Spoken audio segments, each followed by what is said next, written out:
Olá, seja bem-vindo ao canal Teologia Visual. Eu me chamo Mateus e é um grande prazer estar neste 15º dia de leitura do Novo Testamento e o primeiro dia do livro de Lucas. Nós encerramos então ontem o livro de Marcos e hoje estamos começando o Evangelho de Lucas.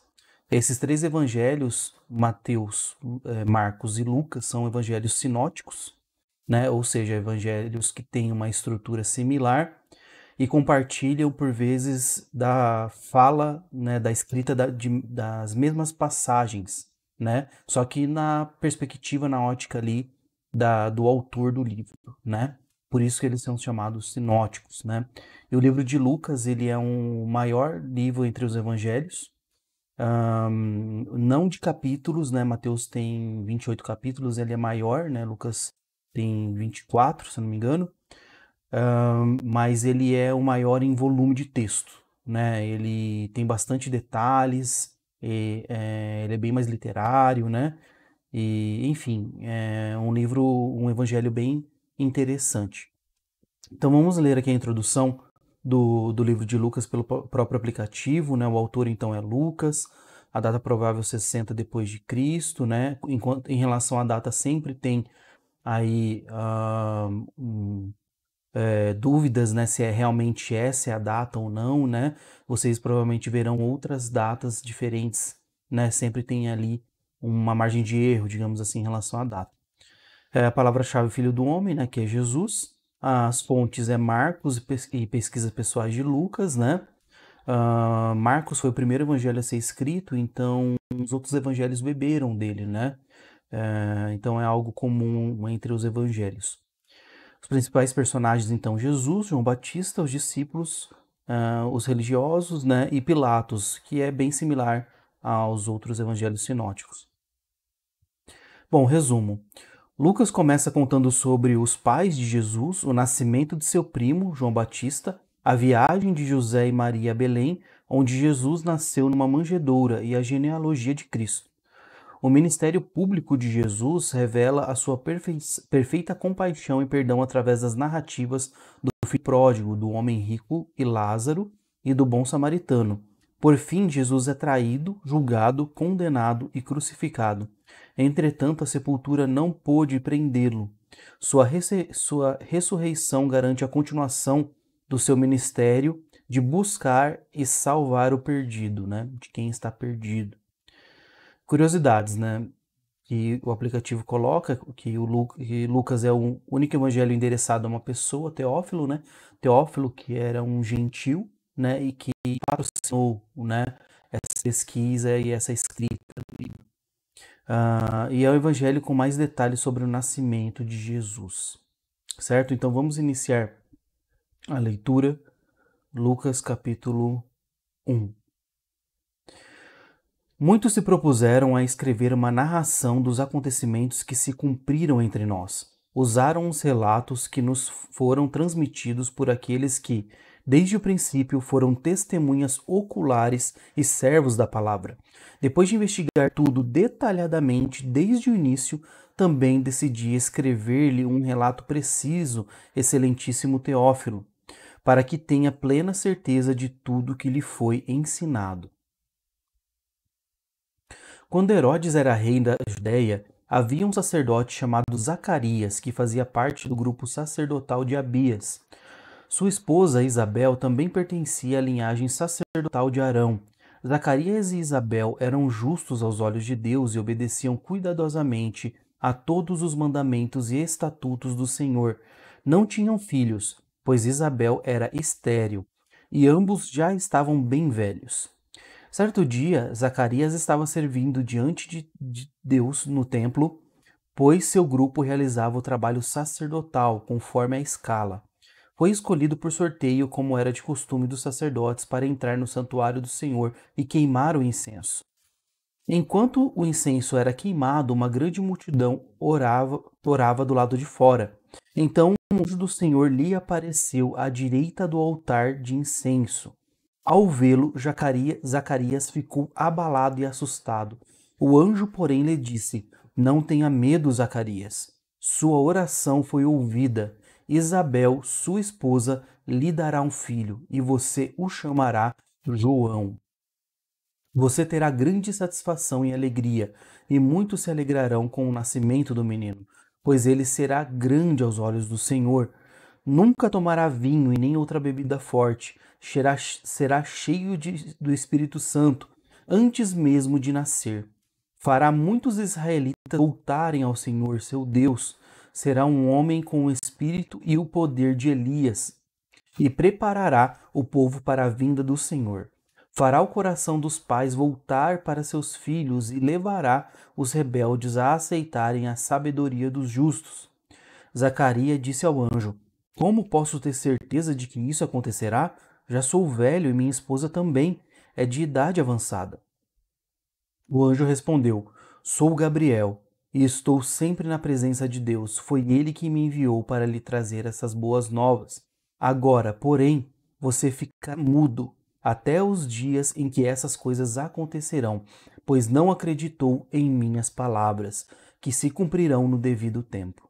Enquanto isso, o povo esperava Zacarias sair do santuário e perguntavam por que ele demorava tanto.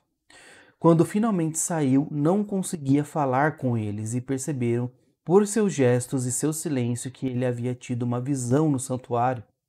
Ao fim de seus dias do serviço no templo, Zacarias voltou para casa. Pouco tempo depois, sua esposa Isabel engravidou e não saiu de casa por 5 meses. Como o Senhor foi bom para mim em minha velhice! Exclamou ela. Tirou de mim a humilhação pública de não ter filhos. No 6º mês da gestação de Isabel, Deus enviou o anjo Gabriel a Nazaré, uma cidade da Galiléia, a uma virgem de nome Maria. Ela estava prometida em casamento a um homem chamado José, descendente do rei Davi. Gabriel apareceu a ela e lhe disse: Alegre-se, mulher favorecida, o Senhor está com você. Confusa, Maria tentou imaginar o que o anjo quis dizer. Não tenha medo, Maria, disse o anjo, pois você encontrou favor diante de Deus. Ficará grávida e dará à luz um filho e chamará Jesus. Ele será grande e será chamado o Filho do Altíssimo. O Senhor Deus lhe dará o trono de seu antepassado Davi, e ele reinará sobre Israel para sempre. Seu reino jamais terá fim. Maria perguntou ao anjo: Como isso acontecerá? Eu sou virgem. O anjo respondeu, perdão, vamos voltar então ao capítulo. Maria perguntou ao anjo: Como isso acontecerá? Eu sou virgem. O anjo respondeu: O Espírito Santo virá sobre você e o poder do Altíssimo cobrirá com sua sombra. Portanto, o bebê que vai nascer será santo e será chamado Filho de Deus. Além disso, sua parenta Isabel ficou grávida em idade avançada. As pessoas diziam que ela era estéril, mas ela concebeu um filho que está no 6º mês de gestação, pois nada é impossível para Deus. Maria disse: Sou serva do Senhor, que aconteça comigo tudo o que foi dito a meu respeito. E o anjo a deixou. Alguns dias depois, Maria dirigiu-se apressadamente à região montanhosa da Judéia, a cidade onde Zacarias morava. Ela entrou na casa e saudou Isabel. Ao ouvir a saudação de Maria, o bebê de Isabel se agitou dentro dela. Isabel ficou cheia do Espírito Santo. Em alta voz, Isabel exclamou: Você é abençoada entre as mulheres, e abençoada é a criança em seu ventre, porque tenho a grande honra de receber a visita da mãe do meu Senhor. Quando ouviu a sua saudação, o bebê em seu ventre se agitou de alegria. Você é abençoada, pois creu no que o Senhor disse que faria.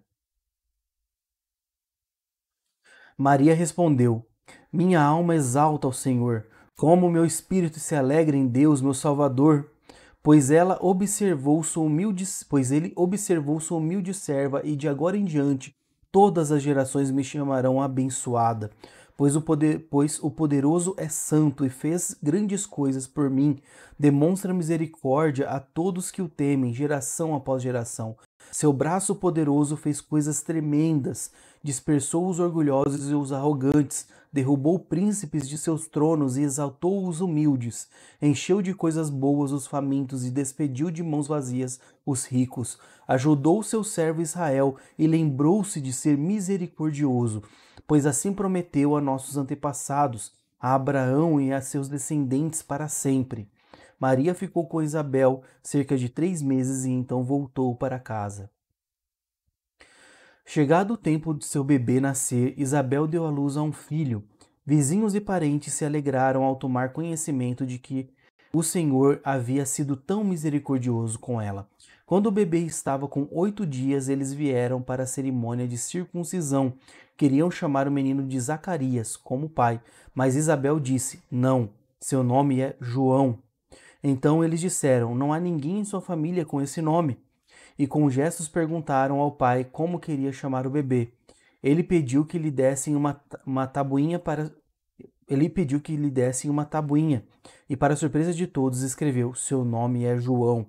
No mesmo instante, Zacarias voltou a falar e começou a louvar a Deus. Toda a vizinhança se encheu de temor e a notícia que havia acontecido se espalhou por toda a região montanhosa da Judéia. Todos que ficavam sabendo meditavam sobre esses acontecimentos e perguntavam: O que vai ser esse menino? Pois a mão do Senhor estava sobre ele. Então seu pai, Zacarias, ficou cheio do Espírito Santo e profetizou: Seja bendito o Senhor, o Deus de Israel, pois visitou e resgatou seu povo. Ele nos enviou poderosa salvação da linhagem real de seu servo Davi, como havia prometido muito tempo atrás por meio de seus santos profetas. Agora seremos salvos de nossos inimigos e de todos que nos odeiam. Ele foi misericordioso com os nossos antepassados ao lembrar-se de sua santa aliança, o juramento solene que fez com o nosso antepassado Abraão. Prometeu livrar-nos de nossos inimigos para os servirmos sem medo, em santidade e justiça enquanto vivemos. E você, meu filhinho, será chamado profeta do Altíssimo, pois preparará o caminho para o Senhor. Dirá a seu povo como encontrar salvação por meio do perdão de seus pecados. Graça à eterna misericórdia de nosso Deus, a luz da manhã, vinda do céu, está prestes a raiar sobre nós, para iluminar aqueles que estão na escuridão e na sombra da morte e nos guiar ao caminho da paz. João cresceu e se fortaleceu em espírito e viveu no deserto até chegar o tempo de se apresentar ao povo de Israel. Lucas capítulo 2. Naqueles dias, o imperador Augusto decretou um recenseamento em todo o Império Romano. Este foi o primeiro recenseamento realizado quando Quirino era governador da Síria. Todos voltaram à cidade de origem para se registrar. Por ser descendente do rei Davi, José viajou da cidade de Nazaré da Galiléia para Belém, na Judéia, terra natal de Davi, levando consigo Maria, sua noiva, que estava grávida. E estando eles ali, chegou a hora de nascer o bebê. Ela deu à luz seu primeiro filho, um menino, envolveu-o em uma faixa de pano e deleitou-o numa manjedoura, porque não havia lugar para eles na hospedaria. Naquela noite havia alguns pastores nos campos próximos, vigiando rebanhos de ovelhas. De repente, um anjo do Senhor apareceu entre eles, e o brilho da glória do Senhor os cercou. Ficaram aterrorizados, mas o anjo lhes disse: Não tenham medo, trago boas notícias que darão grande alegria a todo o povo. Hoje, em Belém, a cidade de Davi, nasceu o Salvador, que é Cristo, o Senhor. Vocês o reconhecerão por este sinal. Encontrarão um bebê enrolado em faixas de pano, deitado numa manjedoura. De repente, juntou-se ao anjo uma grande multidão do exército celestial, louvando a Deus e dizendo: Glória a Deus nos mais altos céus e paz na terra Glória a Deus nos mais altos céus e paz na terra àqueles de que Deus se agrada. Quando os anjos voltaram para o céu, os pastores disseram uns aos outros: Vamos a Belém para ver esse acontecimento que o Senhor nos anunciou. Indo depressa ao povoado, encontraram Maria e José, e lá estava o bebê deitado na manjedoura. Depois de o verem, os pastores contaram a todos o que o anjo tinha dito a respeito da criança, e todos que ouviam a história dos pastores ficavam admirados. Maria, porém, guardava todas essas coisas no coração e refletia sobre elas. Os pastores voltaram, glorificando e louvando a Deus por tudo o que tinham visto e ouvido. Tudo aconteceu como o anjo lhes havia anunciado. 8 dias depois, quando o bebê foi circuncidado, chamaram-no Jesus, o nome que o anjo lhe tinha dado antes mesmo de ser concebido. Então chegou o tempo da oferta de purificação, como era a exigência da lei de Moisés. Seus pais o levaram a Jerusalém para apresentá-lo ao Senhor, pois a lei do Senhor dizia: se o primeiro filho for menino, será consagrado ao Senhor. Assim ofereceram o sacrifício exigido pela lei do Senhor, 2 rolinhas ou 2 pombinhos. Naquela época vivia em Jerusalém um homem chamado Simeão. Ele era justo e devoto e esperava ansiosamente pela restauração de Israel. O Espírito Santo estava sobre ele, e ele lhe havia revelado que ele não morreria enquanto não visse Cristo enviado pelo Senhor. Nesse dia, o Espírito o conduziu ao templo, assim quando Maria e José chegaram para apresentar o menino Jesus ao Senhor, como a lei exigia. Simeão tomou a criança nos braços e louvou a Deus, dizendo: Soberano Deus, agora podes levar em paz o teu servo, como prometeste. Vi a tua salvação, que preparaste para todos os povos. Ele é uma luz de revelação às nações e é glória do teu povo Israel. Os pais de Jesus ficaram admirados com o que se dizia a respeito dele. Então Simeão os abençoou e disse a Maria, a mãe do bebê: Este menino está destinado a provocar a queda de muitos em Israel, mas também a ascensão de tantos outros. Foi enviado como sinal de Deus, mas muitos resistirão a ele. Como resultado, serão revelados os pensamentos mais profundos de muitos corações, e você sentirá como se uma espada lhe atravessasse a alma. A profetisa Ana, filha de Fanuel, da tribo de Asser, também estava no templo, era muito idosa e havia perdido o marido depois de 7 anos de casados, e vivido como viúva até os 84 anos. Nunca deixava o templo, adorando a Deus dia e noite em jejum e oração. Chegou ali naquele momento e começou a louvar a Deus. Falava a respeito da criança a todos que esperavam a redenção de Jerusalém. Após cumprirem todas as exigências da lei do Senhor, os pais de Jesus voltaram para casa em Nazaré, na Galiléia. Ali o menino foi crescendo, saudável e forte, era cheio de sabedoria e o favor de Deus estava sobre ele. Todos os anos, os pais de Jesus iam a Jerusalém para a festa da Páscoa. Quando Jesus completou 12 anos, foram à festa como de costume. Terminada a celebração, partiram de volta para Nazaré, mas Jesus ficou para trás em Jerusalém, sem que seus pais notassem sua falta. Pensaram que ele estivesse entre os demais viajantes,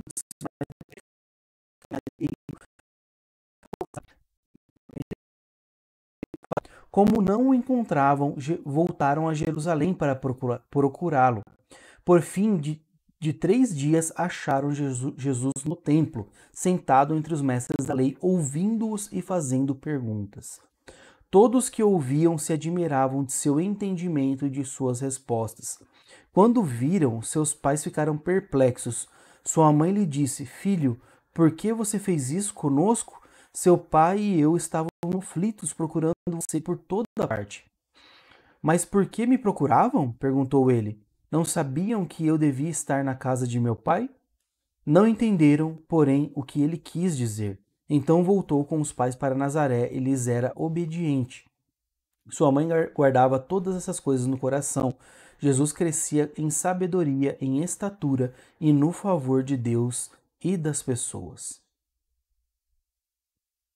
Lucas capítulo 3. Era o 15º ano do reinado do imperador Tibério César. Pôncio Pilatos era o governador da Judéia. Herodes Antipas governava a Galiléia. Seu irmão Filipe governava a Itureia e Traconites. E Lisânias governava Abilene. Anás e Caifás eram os sumos sacerdotes. Nesse ano veio uma mensagem de Deus a João, filho de Zacarias, que vivia no deserto. João percorreu os arredores do rio Jordão, pregando o batismo como sinal de arrependimento para o perdão dos pecados.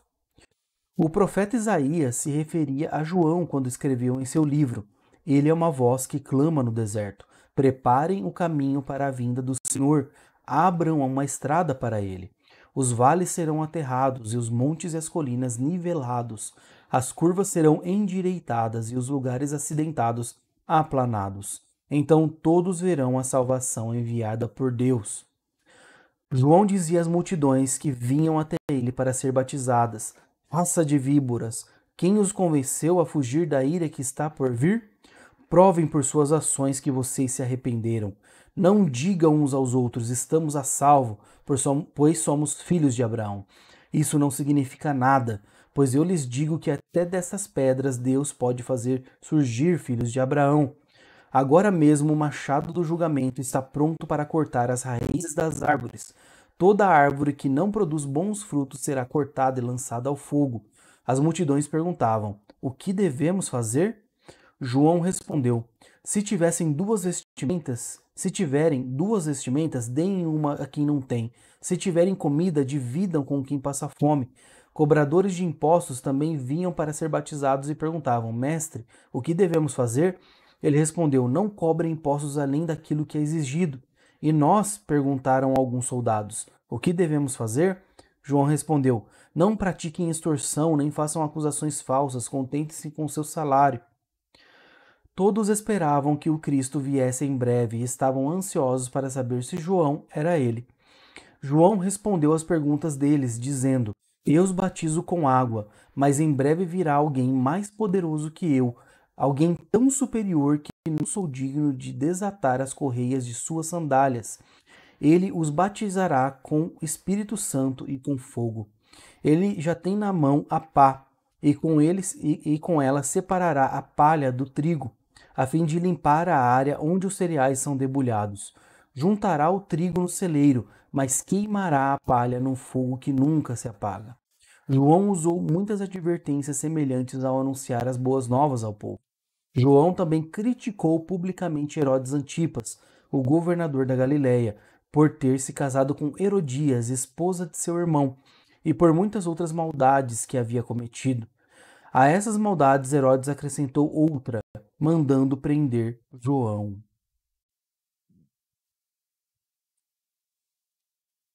Certo dia, quando as multidões estavam sendo batizadas, Jesus também foi batizado. Enquanto ele orava, o céu se abriu. O Espírito Santo desceu sobre ele em forma corpórea, como uma pomba. E uma voz do céu disse: Você é meu filho amado, que me dá grande alegria. Jesus estava com cerca de 30 anos quando começou seu ministério. Jesus era conhecido como filho de José. José era filho de Eli. Eli era filho de Matate. Matate era filho de Levi. Levi era filho de Melque. Melque era filho de Janai. Janai era filho de José. José era filho de Matatias. Matatias era filho de Amós. Amós era filho de Naum. Naum era filho de Esli. Esli era filho de Nagai. Nagai era filho de Maate. Maate era filho de Matatias. Matatias era filho de Semei. Semei era filho de Joseque. Joseque era filho de Jodá.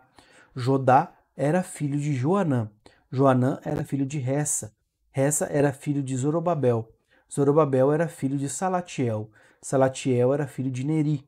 Neri era filho de Melque. Melque era filho de Adi. Adi era filho de Cosã.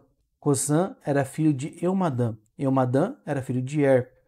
Er era filho de Josué. Josué era filho de Eliezer. Eliezer era filho de Jorim. Jorim era filho de Matate. Matate era filho de Levi. Levi era filho de Simeão. Simeão era filho de Judá. Judá era filho de José. José era filho de Jonã. Jonã era filho de Eliaquim. Eliaquim era filho de Meleá. Meleá era filho de Mená. Mená era filho de Matatá. Matatá era filho de Natã. Natã era filho de Davi. Davi era filho de Jessé. Jessé era filho de Obed. Obed era filho de Boaz. Boaz era filho de Salmão. Salmão era filho de Naasson. Naasson era filho de Aminadab. Aminadab era filho de Admin. Admin era filho de Arni. Arni era filho de Esrom. Esrom era filho de Perez. Perez era filho de Judá. Judá era filho de Jacó. Jacó era filho de Isaque. Isaque era filho de Abraão. Abraão era filho de Terá. Terá era filho de Naor. Naor era filho de Serug. Serug era filho de Ragaú. Ragaú era filho de Faleque. Faleque era filho de Eber. Eber era filho de Salá. Salá era filho de Cainã. Cainã era filho de Arfaxade. Arfaxade era filho de Sem. Sem era filho de Noé. Noé era filho de Lameque. Lameque era filho de Matusalém. Matusalém era filho de Enoque. Enoque era filho de Jared. Jared era filho de Maalalel. Maalalel era filho de Cainã. Cainã era filho de Enos. Enos era filho de Sete. Sete era filho de Adão. Adão era filho de Deus. Amém? Muito linda essa genealogia, né? Nós temos então, agora vimos duas genealogias, né? Lá em Mateus, né? Com a genealogia por parte de Maria, a mãe, e aqui, como nós vemos, né? A partir de José, o pai. E é muito interessante que chega até Adão, e Adão era filho de Deus, né? Então, assim, muito legal, muito interessante. Nós percebemos que tivemos muito mais detalhes, né, do nascimento de Jesus. É o livro que conta um pouquinho ali da infância, né, quando Jesus estava falando com os religiosos ali, né, inclusive esse pano de fundo aí, né, esse background aí de fundo mostra essa ilustração, né, de Jesus no meio dos religiosos no templo. E, enfim, espero que vocês tenham gostado. São palavras muito gratificantes de ler, né? Esses evangelhos que realmente são muito importantes. Inclusive, tem muitos detalhes aqui no meio, né? Que a gente poderia comentar, mas o objetivo mesmo é fazer pequenos comentários e ler mais, né? Para a gente finalizar o Novo Testamento, certo? Então, eu agradeço vocês que acompanharam. Gostaria de pedir também, se vocês desejarem, que vocês sigam lá no Instagram, no Facebook. O link está aqui no descritivo. Eu tenho postado bastante conteúdo lá também, né? Conteúdo bíblico, certo? Muito obrigado, então, a todos. Fiquem com Deus. E até amanhã com os capítulos 4, 5 e 6. Abraço.